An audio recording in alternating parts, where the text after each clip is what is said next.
ଇଏ ହଉଛି ମାଳତୀ। ମାଳତୀ ବହୁତ ଧନ ଲୋଭୀ ଥିଲା ଓ ବହୁତ କଞ୍ଜୁସ ମଧ୍ୟ ଥିଲା। ସେ ସବୁବେଳେ ତା ବୋହୂକୁ ତାନା ମାରେ ଓ ତାକୁ ଧନ ସମ୍ପତ୍ତି ଆଣିବାକୁ ବାଧ୍ୟ କରେ। ସବୁବେଳେ ସେ ତାକୁ କହେ, ଓ ମହାରାଣୀ, ଓ ମହାରାଣୀ, ତତେ ଶୁଭୁଛି କି ନାହିଁ? ତୁ କୋଉଠି ମରିଗଲୁ ମୋ ଡାକ ତତେ ଶୁଭୁନି? ମୋ ଚାହା ପିଇବା ଟାଇମ୍ ହେଲାଣି ପା।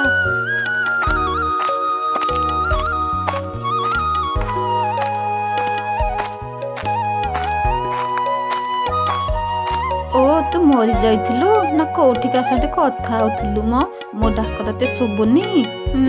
ରହ ମା, ମୁଁ ସେପଟେ ରୋଷେଇ ଘରେ ବ୍ୟସ୍ତ ଥିଲି, ସେଥିପାଇଁ ମୁଁ ତୁମ କଥା ଜାଣିପାରିଲି ନାହିଁ। କହୁନାହାନ୍ତି କ'ଣ ହେଇଛି, କ'ଣ ଦରକାର କୁହନ୍ତୁ, ମୁଁ ଆପଣଙ୍କ ପାଇଁ ଆଣିଦେବି। ଇଲୋ ମା ଯେମିତି ରାଗୁଛନ୍ତି, ମୋତେ କାଳେ କିଛି କହିବେ, ପୁଣି ଘରୁ ଧନ ସମ୍ପତ୍ତି ଆଣିବାକୁ କହିବେ, ବାପାଙ୍କୁ ଫୋନ୍ ଲଗେଇ ମାଗିବାକୁ କହିବେ। ଏବେ ମୁଁ କ'ଣ କରିବି? ହ୍ୟାଲୋ, ହାଁଟା ପରି କାହିଁକି ଅନେଇଛୁ? ନା ମୋ ମା, କିଛି ନୁହଁ, ଏ ଟିକେ ଭାବୁଥିଲି। ଯା ଶୀଘ୍ର ରୋଷେଇ କରିକି ଆଣିବୁ। ଠିକ୍ ଅଛି ମା, ଏବେ ମୁଁ ଯାଉଛି, ତୁମ ପାଇଁ ଚାହା ବନେଇକି ଆଣିବି, ତାପରେ ରୋଷେଇ କରିବି। ଆପଣ କହିଦେବେ କ'ଣ କ'ଣ ରୋଷେଇ ହେବ ଆଉ ପରିବା କେତେ ଦେବେ। ସେମିତି କହି ସେ କିଚେନ୍ ଘରକୁ ଆସିଲା। ମାଲୋ ମା, କୋଉ ଘରେ ମୁଁ ପଡ଼ିଗଲି, କ'ଣ ହେଉଛି ମୋ ଭାଗ୍ୟ। ସେହି ସମୟରେ ତା ଶାଶୁ ଆସିଲେ। ହ୍ୟାଲୋ, ଏଠି ବସି ଗପୁଛୁ, ଘଣ୍ଟେ ହେଲାଣି ମୁଁ ଚାହା ବନେଇବାକୁ କହୁଛି। ମା, ଆପଣ ପରା ଏବେ ମୋତେ କହିଲେ। ହଉ ଠିକ୍ ଅଛି, ଏବେ ମୁଁ ବନେଇ ଦେଉଛି। ତମେ ଜମା ବି ଚିନ୍ତା କରନା ମା, ମୁଁ ସାଙ୍ଗେ ସାଙ୍ଗେ ତମ ପାଇଁ ଚା ବନେଇ ଦେଉଛି। ଟିକେ ପୂର୍ବରୁ ହିଁ ବୋଉ ଆସିଥିଲା, ହେଲେ ତା ଉପରେ ଏତେ ସବୁ କହିଗଲା। ସଙ୍ଗେ ସଙ୍ଗେ ଶାଶୁ କହିଲା, ଆରେ ଶୁଣ, ତୋର ନଟଙ୍କି ଚାଲିବନି, ତୁ ଶୀଘ୍ର ମୋ ପାଇଁ କଫି ବନେଇକି ଆଣ, ନହେଲେ ଦେଖିବୁ ମୁଁ ତୋର କ'ଣ କରିବି। ଏମିତି କହି ସେଠାରୁ ଯିବାକୁ ଲାଗିଲା। ସାବିତ୍ରୀ ନିଜକୁ ନିଜ କଷିବାକୁ ଲାଗିଲା। ବାପା, ତୁମେ ମୋତେ କୋଉଠି ବାହାଘର କରେଇଦେଲ? ଏଠି ଯେତେବେଳେ ଦେଖିବ ମୋତେ ତାନା ଶୁଣିବାକୁ ପଡୁଛି, ତାପରେ ପୁଣି ଗରିବ ଝିଅ ବୋଲି କହୁଛନ୍ତି। ହଉ ଠିକ୍ ଅଛି, ମୋ ଭାଗ୍ୟ। ଏମିତି କହି ଚାହା ବନେଇ ସେ ତା ଶାଶୁ ପାଖକୁ ଯିବାକୁ ଲାଗିଲା।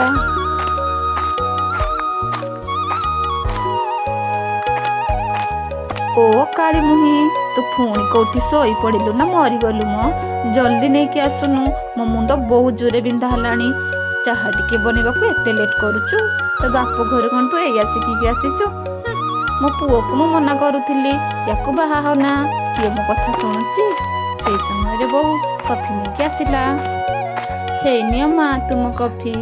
ଆରେ ତୁ ଏତେ ଲେଟ୍ କ'ଣ ପାଇଁ କରୁଛୁ? ତ ବାପ ଘରୁ କ'ଣ ଏଇ ଆସିକି ଆସିଛୁ? ମୁଁ ତତେ ଯେତେ ଜଲ୍ଦି କହୁଛି ତୁ ସେତିକି ଲେଟ୍ କରି ଆଣୁଛୁ। ହଉ ଛାଡ଼, ଦେ ମୁଁ ଚାହା ଟିକେ ପିଇଦିଏ। ଏଇଗୁଡ଼ା କ'ଣ ଚାହା? ଏଇଥିରେ କ'ଣ ଏତେ ଚିନି ପକେଇଛୁ? ଚିନି କ'ଣ ତୋ ବୋପା ଘରୁ ଆସୁଛି? ଏତେ ଚିନି ପକେଇକି ମୋ ପାଟି ପୁରା ତ ମିଠା କରିଦେଲୁ। ଚାହା ନୁହଁ ତ, ଇଏ ପୁରା ଚିନି ଶିରା। ଆଉ ଦିନେ ବି ଏଥିରେ ଏତେ ଚିନି ପକେଇବୁନି, ବୁଝିଲୁ ନା ନାହିଁ? ଠିକ୍ ଅଛି ମା, ତୁମେ ଯେମିତି କହିବ ସେମିତି ବନେଇବି। ଅଧିକ ଟିକେ ଚିନି ହେଇଯାଇଥିବ, ହେଲେ ତୁମେ ସବୁବେଳେ ମୋ ବୋପା ଘର କାହିଁ କହୁଛ? ଏ ଚପ୍, ବେଶୀ କଥା କହୁଛୁ, ତୋ ମୁହଁ ବହୁତ ବଢ଼ିଗଲାଣି। ମୋ ପୁଅ ଆସୁ, ମୁଁ ତାକୁ ସବୁ କଥା କହିବି, ସେ ତତେ ନେଇ ତୋ ବାପ ଘରେ ଛାଡ଼ି ଆସିବ। ମୋରି ଆଗରେ ଆସିଲା ବଡ଼ ବଡ଼ କଥା କହିବାକୁ। ବୋପା ଘରେ କିଛି ଦେଇନାହାନ୍ତି, ହେଲେ ଦେଖ ଝିଅର କେତେ ଫୁଟାଣି। ଜମା ମୋ ଆଗରେ ଏମିତି କରିବୁନୁ, ବୁଝିଲୁ କି ନାହିଁ? ହଉ ଛାଡ଼, ମୋ କଥା ଶୁଣ, ଆଜି ତୁ କ'ଣ ବନେଇବୁ କହିଲୁ? ସବୁଥିରେ ସବୁ ଜିନିଷ କମ୍ କରି ପକେଇବୁ। ଯେମିତି ତ ଆଣୁଛୁ ବୋପା ଘରୁ ସେମିତି ପକେଇ ଦେଉଛୁ। ହେଲେ ମା, ତୁମେ କୁହ ନା, ମୁଁ କ'ଣ ବନେଇବି? ମୁଁ ତ ଯାହା କଲେ ତୁମକୁ ସବୁ ଖରାପ ଲାଗୁଛି। ତୁମେ ମୋତେ ଯେମିତି ହେଲେ ବି କଳି ଲାଗୁଛ। ଏ ଚୁପ୍ କର। ଶୁଣ, ଟମାଟୋରୁ ଫାଳେ ପକେଇବୁ, ପିଆଜ ବି ଫାଳେ ପକେଇବୁ, ତେଲ ପୁରା ଅଳ୍ପ ପକେଇବୁ, ଆଉ ତାକୁ ରୋଷେଇ କରି ମୋତେ ଖାଇବାକୁ ଦେବୁ। ଇଆଡ଼ୁ ସିଆଡ଼ୁ କିଛି ଅଧିକା ମାଲ ମସଲା ପକେଇବୁ ନାହିଁ। ହେଲେ ମା, ଯଦି ମୁଁ ଅଧିକା କିଛି ନ ପକେଇବି ତେବେ ଟେଷ୍ଟ ହେବନି। ତୁମେ ପୁଣି କହିବ ଇଏ ଟେଷ୍ଟ କେମିତି ହେଲାଣି। ଏ ଚୁପ୍, ଆଜିକାଲିର ଛୁଆ ପିଲା, ଆମେ ଆଗ କାଳରେ ପାଣିରେ ସିଝେଇ ଖାଉ, ସିଏ ବି କେତେ ଟେଷ୍ଟି ହେଇଥାଏ, ଆଉ ଦେହ ପାଇଁ କେତେ ଭଲ ମଧ୍ୟ ହେଇଥାଏ। ହେଲେ ମା, ଆଗ କାଳରେ ସବୁ ଜିନିଷ ଅରିଜିନାଲ ହେଉଥିଲା। ସେଥିରେ ଖତ ଗୋବର ପଡ଼ି ସବୁ ପନିପରିବା ସବୁ କିଛି ଜିନିଷ ସବୁ ଅସଲରେ ହେଉଥିଲା। ଆଜିକାଲି ତ ସବୁ କେମିକାଲ ମିଶିକି ଅବସ୍ଥା ଖରାପ। ଓହୋ, ଏ ଝିଅକୁ କିଛି ବି କୁହ ସାଙ୍ଗେ ସାଙ୍ଗେ ଜବାବ ଦେଉଛି ମୋତେ। ତୋର ଜବାବ ଦରକାର ନୁହଁ ମୋତେ। ତୁ ମୋତେ ଯେମିତି କହିଲି ସେମିତି ଖାଇବା ବନେଇକି ଦେ। ହଉ ଠିକ୍ ଅଛି ମା, ତୁମେ ଯେମିତି କହିଲ ମୁଁ ସେମିତି ଖାଇବା ବନେଇକି ଦେଉଛି। ଏମିତି କହି ସେ କିଚେନ ଘରକୁ ଗଲା। କିଚେନ ଘରେ ବୋହୂ ମନେ ମନେ କହୁଥିଲା, ହେ ଭଗବାନ, କୋଉ ଘରେ ମୁଁ ପଡ଼ିଗଲି, କେମିତିକା ଶାଶୁ ପାଇଗଲି। ସେଇ ସମୟରେ ଶାଶୁ ମଧ୍ୟ ପାଖକୁ ଆସିଲା। ପୁଣି କ'ଣ ଭାବିବାକୁ ଲାଗିଲୁଣି? ଶୁଣ, ତତେ ଯାହା କହିଛି ସେମିତି ବନେଇବୁ। ହଁ ଶୁଣ, କିଛି ବଳିଗଲେ ସେ ସାଇଡ୍ ଘରକୁ ଦେଇଦେବୁନୁ। ତୋର ତ ଯୋଉ ବୁଦ୍ଧି, ଯାହା ବଳିଲେ ସବୁ ଦେଇ ଦେଉଛୁ। ଆରେ ମା, ତୁମେ ଜମା ବ୍ୟସ୍ତ ହୁଅ ନା। ତୁମେ ଯାଅ, ତୁମେ ଯେମିତି କହିଛ ସେମିତି ମୁଁ କରିବି। ମୁଁ କାହାକୁ କିଛି ଦେବି ନାହିଁ କି ଅଧିକା ଜିନିଷ ରାନ୍ଧିବି ନାହିଁ। ହଉ ଠିକ୍ ଅଛି, ମୁଁ ବି ଦେଖୁଛି ତୁ କ'ଣ କ'ଣ ସବୁ କରୁଛୁ। ଏମିତି କହି ସେ ସେଠାରୁ ଯିବାକୁ ଲାଗିଲା।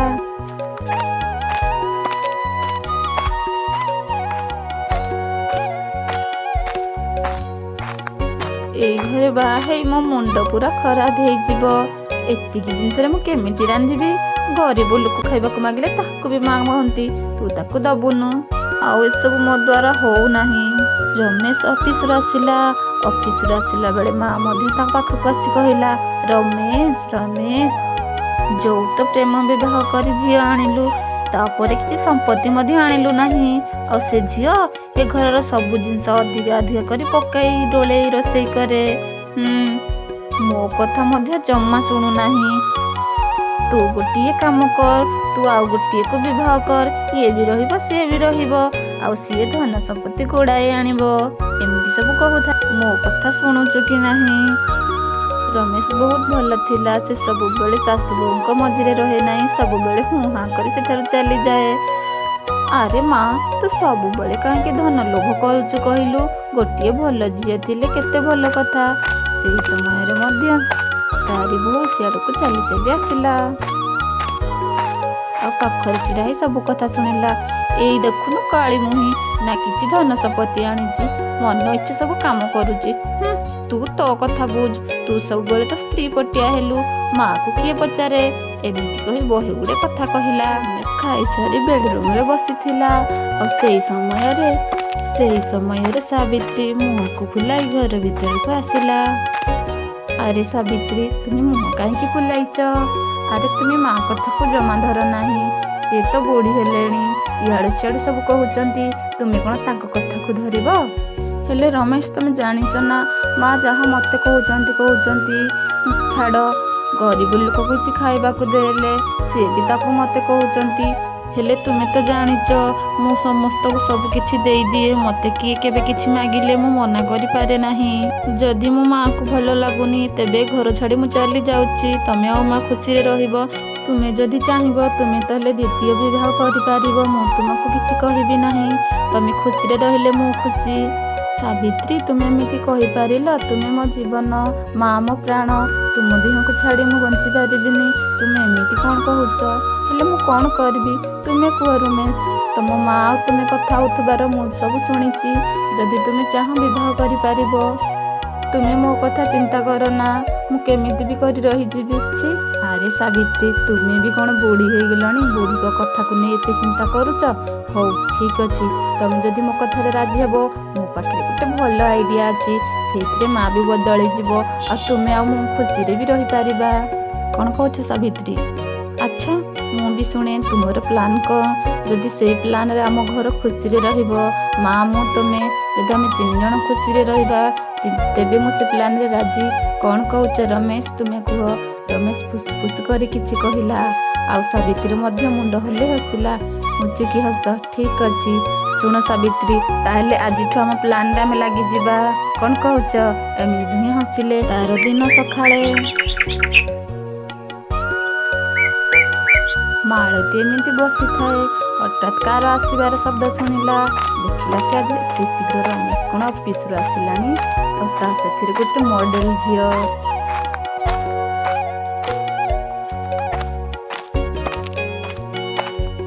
ସେ ଆସିକି ରମେଶ ସାଙ୍ଗରେ ଛିଡ଼ା ହେଲା। ଓ ମାଇ ଗଡ୍, ଏ ବୁଢ଼ୀଟା କିଏ? ବହୁତ ଗରମ ଲାଗୁଛି ରମେଶ।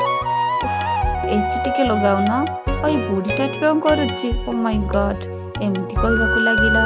ଏସବୁ ଦେଖି ମାଳତୀ ଯେମିତି ଚୁପଚାପ ଅଛି। ରମେଶ ହଠାତ୍ କହିଲା, ମା ତୁମେ ଜାଣିଛ ମୁଁ ୟାକୁ ବିବାହ କରିଛି।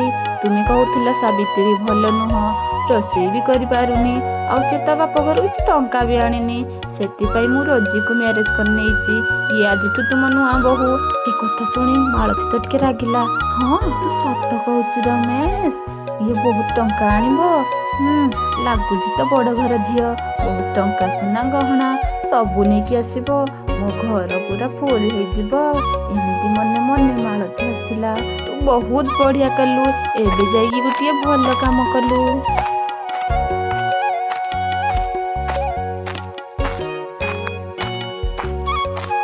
ଆରେ ରମେଶ, ଇଏ ତ ମୋ ଫ୍ରେଣ୍ଡ କି?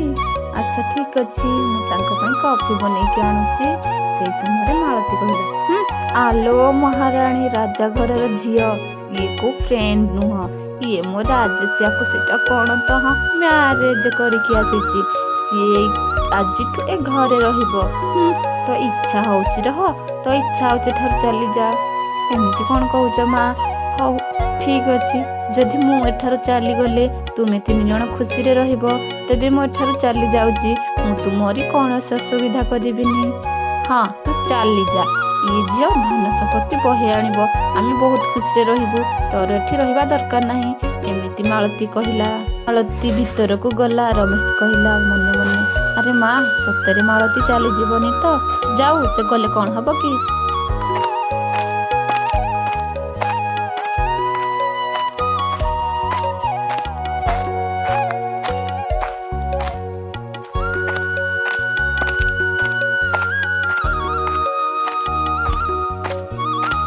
ରମେଶ ତୁ ଜମାରୁ ମନ ଦୁଃଖ କରନା। ଇଏ ନା କ'ଣ ତ ରସି? ଓହୋ ମା ରୋଜି। ହଁ ରୋଜି, ତୁ ୟାରି ସାଙ୍ଗରେ ରହ।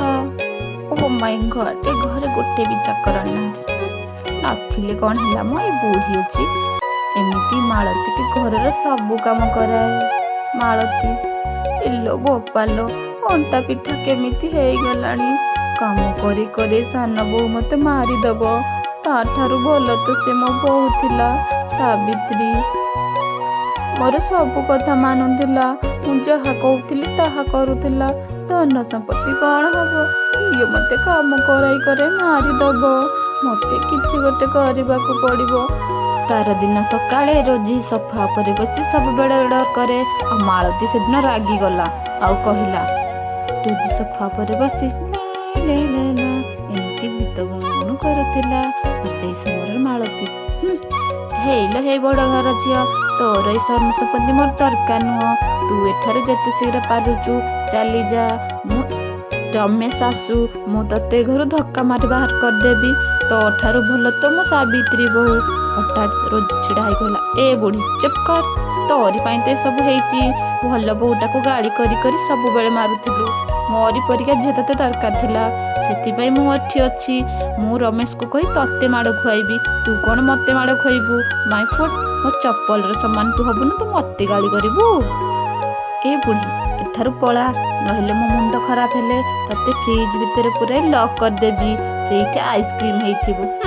ବେଶୀ କଥା କହୁଛି, ତ ପୁଅ ଆସିବା ପୂର୍ବରୁ ମୁଁ ତତେ ପିସ୍ ପିସ୍ କରି ଗ୍ରାଇଣ୍ଡରରେ ପେଶି ଜୁସ୍ ବନେଇଦେବି। ତୁ ବହୁତ ବଡ଼ ବଡ଼ କଥା କହୁଛୁ ନା। ସନ୍ଧ୍ୟାବେଳେ ଆସି ରମେଶ ଡାଇନିଂ ଟେବୁଲ ପାଖରେ ବସିଥାଏ। ଆଉ ମାଳତୀ କହିବାକୁ ଲାଗିଲା, ମୋର ଭୁଲ ହେଇଯାଇଛି ପୁଅ, ମୁଁ ସବୁ ଭୁଲ ବୁଝିପାରୁଛି। ମୁଁ ଧନ ଲୋଭରେ କେତେ କ'ଣ କହିଦେଇଥିଲି। ମାଳତୀ ତ ବହୁତ ଭଲ, ହେଲେ ରସି ଫସି ମତେ ସବୁବେଳେ କାମ କରାଉଛି। ଖାଇବାକୁ ବି ଠିକ୍ସେ ଦଉନାହିଁ। ସେଇଥିରେ ମତେ କହୁଛି ମାରିକି ଜୁସ୍ ବନେଇଦବ, ଫ୍ରିଜ୍ ଭିତରେ ଲକ୍ କରିଦବ। ମୋର ଏ ବୋହୂ ଦରକାର ନାହିଁ। ତୁ ଯା ସାବିତ୍ରୀକୁ ବୁଝେଇକି ନେଇ ଆସିବୁ। ୟାକୁ ଛାଡ଼ିଦେ, ଇଏ ଜମା ଭଲ ନୁହଁ। ବଡ଼ ଘର ଝିଅ ବଡ଼ ଡାହାଣୀ ହେଇଥାଏ ରେ ବାବା। ସବୁଠୁ ଭଲ ତ ସାବିତ୍ରୀ। ମୁଁ ମୋ ଭୁଲ ବୁଝିପାରୁଛି। ତୁ ଏବେ ଯା, ମୋ ସାବିତ୍ରୀ ବୋଉକୁ ନେଇକି ଆସିବୁ। ତାକୁ କହିଦବୁ ମୋର ବହୁତ ବଡ଼ ଭୁଲ ହେଇଯାଇଛି। ଆଉ ଯଦି ସେ ନ ମାନିବ, ତେବେ ମୁଁ ତାକୁ ଯାଇକି ନେଇ ଆସିବି। ମା ତୁମେ ମନ ଦୁଃଖ କରନା, ସାବିତ୍ରୀ ଏବେ ବି ତୁମକୁ ବହୁତ ଭଲ ପାଏ। ସେ ତୁମ କଥାକୁ ଜମା ମନା କରିବନି। ହଉ ଠିକ୍ ଅଛି, ତୁ ଜଲ୍ଦି ଯା, ମୁଁ ତତେ ଅନେଇକି ଥିବି।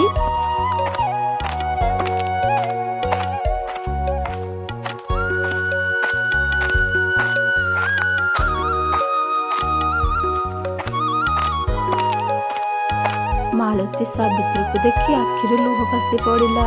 ଆଉ କିଛି ସମୟ ସେ କାନ୍ଦିବାକୁ ଲାଗିଲା। ସେ ତା ପାଖକୁ ଚାଲି ଆସି କହିଲା,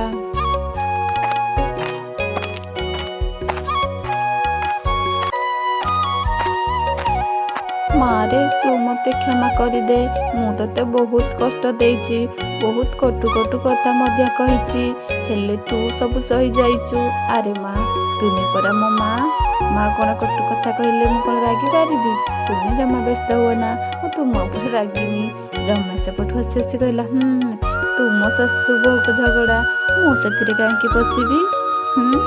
ଏମିତି କହି, ହେଲେ ମା, ଯେ ରସି ଫସି କିଛି କରିବନି ତ? ସେ ବଡ଼ ଘରର ଝିଅ। ଆରେ ମା, ତୁମେ ଚିନ୍ତା କରନି, ମୁଁ ତାକୁ ଆସିଲା ବେଳେ ପଠେଇ ଦେଇଛି, ସେ ଚାଲିଯିବଣି। ହଁ ମା, ସେ ଚାଲିଗଲା, ମୁଁ ତାକୁ ଘରୁ ବାହାର କରିଦେଲି। ସମସ୍ତେ ଏମିତି ହସିଲେ ଆଉ ଖୁସିରେ ରହିବାକୁ ଲାଗିଲେ।